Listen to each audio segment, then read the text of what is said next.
In the first Fed Open Market Committee conference of the year, the Federal Reserve announced they were not planning on changing interest rates. Chairman Jerome Powell explained that the current stance of the monetary policy is appropriate to support the sustained expansion of the economic activity. He also said that global growth may be stabilizing.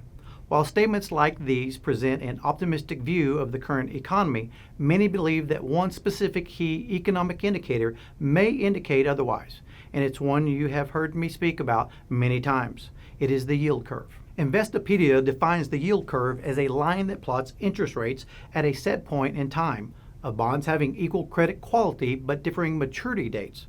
Of particular interest to many analysts is the yield curve between the 3-month and the 10-year treasuries. Recently, MarketWatch noted that the yield curve once again became inverted. This time, on January 30th of this year, an inversion is when the interest rates, also known as the yields for long-term bonds, fall below yields for short-term bonds. One reason this worries some financial analysts is that the inversions between the 3-month and 10-year treasuries have signaled the past 7 recessions. This is supported by research from Duke University and many others.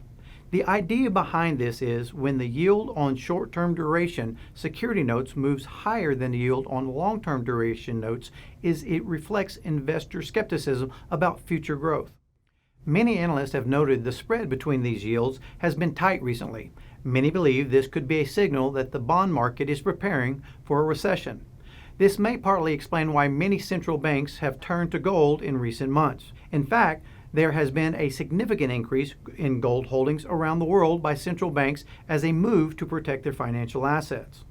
For more information about important economic signals that have preceded havoc in financial markets in the past, please call the number on your screen or click the link below to receive access to U.S. Money Reserve's special report, Lessons from the Losses.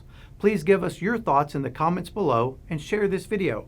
Make sure you subscribe to our YouTube channel so you don't miss a single episode of Market Insights. I'm U.S. Money Reserve's Coy Wells, and thank you for watching.